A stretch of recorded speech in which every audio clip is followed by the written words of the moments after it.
여러분께서는 지금 CBS 라디오 김현정의 뉴스쇼를 함께하고 계십니다. 성폭행 의혹을 받고 있는 탤런트 박시우 씨. 지금 연예면이며 사회면이며 뉴스가 도배될 정도로 연일 뜨겁습니다. 진실은 경찰 수사가 진행되면서 하나둘 밝혀지겠죠. 그런데 이 뉴스 보면서 주목할 만한 부분이 있었습니다. 성폭행 피해자라고 주장하는 이 여성이 원스톱 지원센터라는 곳을 통해서 이 사건을 접수했다는 건데요. 도대체 이 원스톱 지원센터라는 게 어떤 곳인지 오늘 화제 인터뷰에서 한번 알아보겠습니다. 서울 여성 학교폭력 피해자 원스톱 지원센터 공보긴 팀장 연결이 돼 있네요. 공 팀장님 안녕하세요. 예, 안녕하세요. 우선 이 피해자라고 주장하는 여성이 원스톱 지원센터를 찾아갔다는데 이게 어떻게 가게 된 겁니까? 네, 그 건에 대해서는 저희가 이제 정확히 모르고 저희 원스톱 센터는 성폭력 피해자 또는 가정폭력 피해자 또 학교폭력 피해자들이 경찰에 신고를 하게 되면은 경찰관이 출동을 해서 피해 내용을 확인한 다음에 저희 센터로 모시고 오게 되는 경우가 많습니다. 아, 일단은 112로 신고해도 이 사안에 따라서 원스톱 지원센터로 접수가 되는 거군요. 예, 그렇습니다. 그러면은 그때 어떻게 보면 상담사들 원스톱 지원센터 상담사들과 경찰이 함께 출동을 하는 거예요? 출동을 저희가 하는 건 아니고요. 일반 우리 지구대 경찰관이 출동을 해서 피해 사실 확인하고 그다음에 이제 저희 센터로 모시고 오게 됩니다. 모시고 오게 되는 피해자를 데리고 오게 되는. 근데 다른 경찰서들에도 다 여성 경찰관은 항상 존재하잖아요. 모든 경찰서에. 근데 왜 굳이 원스톱 지원센터로 다시 이 사건을 보냅니까? 왜 그러냐면은요.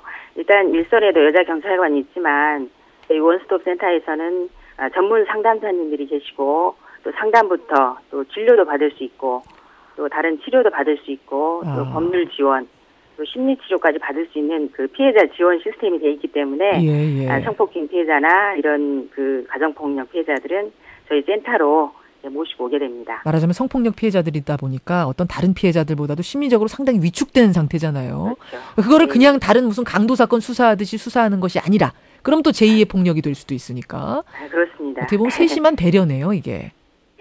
예. 저희 이제 전문 상담사님들이 계시기 때문에 이제 와서 마음을 좀 안정을 시키고 피해자 안정시켜서 좀 쉬게 한 다음에 충분히 어떤 피해 상황을 말할 수 있도록 편안한 자세 그 상황 환경에서 조서를 받을 수 있도록 그렇게 준비가 되어 있습니다. 이 원스톱 지원센터는 언제부터 운영이 됐습니까? 저희 우리나라에 2005년 8월 31일자로 경찰병원에 개소가 되었고요. 서울에는 그 후로 보라매 병원, 또 서울대병원 이렇게 세 군데 있고 또 권역별로 인권보호 그 원스톱 센터라고 노원경찰서, 수서, 또 마포 양천경찰서에 그런 센터가 설치가 되어 있습니다. 전국적으로 몇 개나 돼요, 총? 전국에 지금 부산, 대구 이렇게 다 포함해서 한 22개소가 개소가 되어 있습니다. 22개소에. 이곳을 통해서 지금까지 접수된 피해 사례들 어느 정도나 됩니까? 예, 저희 센터의 경우에 2011년에 한 3,600건 정도 되고요. 작년에 2012년에는 한 4,000건 정도 됩니다. 많네요. 4,000건이나 접수가 됐으면은. 왜 그 여성들이 원스톱 지원센터를 찾을 수밖에 없었는가? 그 이유가 제일 중요할 텐데 어떤 사례들 기억나세요, 팀장님? 네, 저희들이 이제 주로 저희 찾는 그 여성분들이 요즘은 10대 피해자들이 가장 많습니다. 10대가 제일 많아요?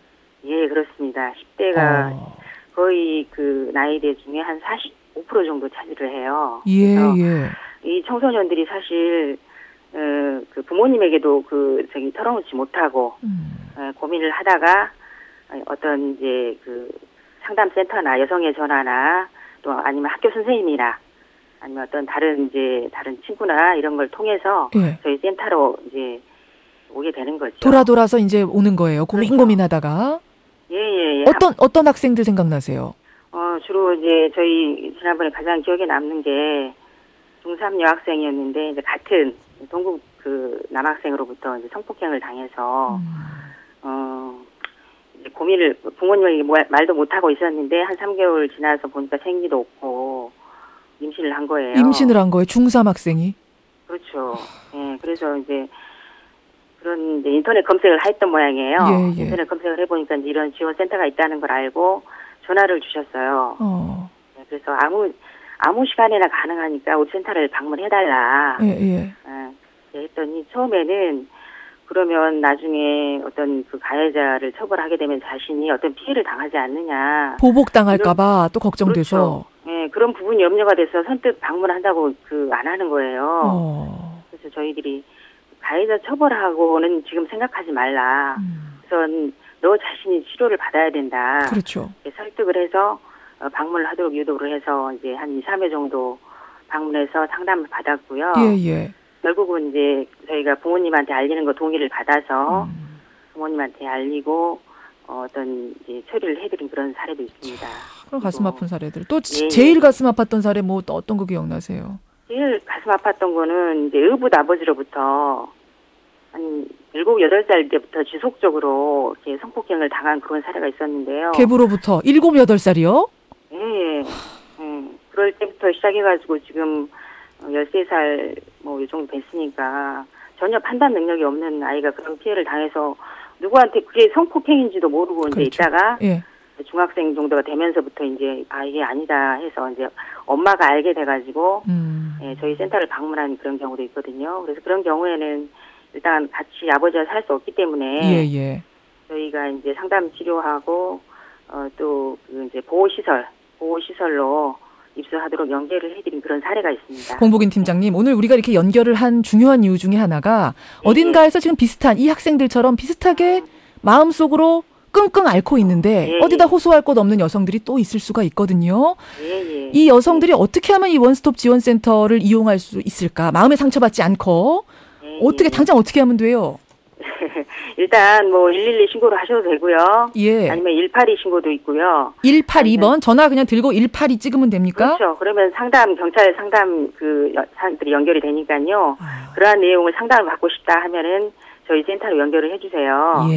그러니까 전화하시면 됩니다. 전화해서 원스톱 지원센터를 가고 싶습니다라고 그냥 얘기를 해도 되는 거죠. 구구절절 힘든 얘기 다 털어놓지 않아도 전화에다가. 그러면 이제 저희한테 연결이 돼서 저희가 상담을 충분히 해드리고 꼭 뭐 상대방 처벌을 하는 그런 차원을 떠나서 저희 그 센터는 피해자를 지원하는 센터거든요. 그러니까요. 다른 걱정 미리 하지 마시고 저희 센터로 연락 주십시오. 어머니 같은 마음으로 피해자들 잘 상담해 주시고 치료해 주시고 도와주시길 바랍니다. 오늘 고맙습니다. 고맙습니다. 원스톱 지원센터였습니다.